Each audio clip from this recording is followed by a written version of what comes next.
ফের শহরে অগ্নিকাণ্ড। একটি প্লাস্টিক কারখানায় বুধবার মধ্যরাতে আগুন লেগে যায়।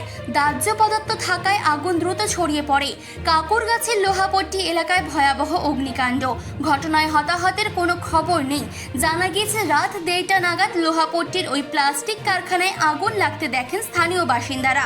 সঙ্গে সঙ্গে কারখানার ভেতরে থাকা কয়েকজন কর্মীকে উদ্ধার করে বাইরে নিয়ে আসা হয়। স্থানীয়রা দমকলে খবর দেন। প্রথম 5টি ইঞ্জিন ঘটনাস্থলে আসলেও পরবর্তী 2 দফায় আরও 15টি ইঞ্জিন আসে ঘটনাস্থলে। দ্রুত আগুন নেভানোর কাজ শুরু করেন দমকল কর্মীরা। তবে কারখানার ভেতরে প্রচুর পরিমাণে প্লাস্টিক সহ দাহ্য পদার্থ থাকায় আগুন নিয়ন্ত্রণে আনতে বেগ পেতে হয় দমকল কর্মীদের। দমকল সূত্রে জানা গিয়েছে দাহ্য পদার্থ থাকায় এবং জায়গাটি ঘিঞ্জি হওয়ায় আগুন নিয়ন্ত্রণে আনতে অনেকটাই সময় লাগে তাদের। পাশাপাশি ওই কারখানায় কোনো অগ্নি নির্বাপক ব্যবস্থা ছিল না বলে জানা যাচ্ছে।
চিফ এডিটর জিতেন সরকারের রিপোর্ট, চেতনা বার্তা।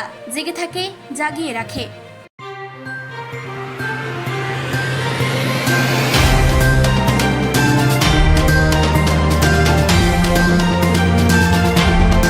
চেতনা বার্তা, জেগে থাকে, জাগিয়ে রাখে।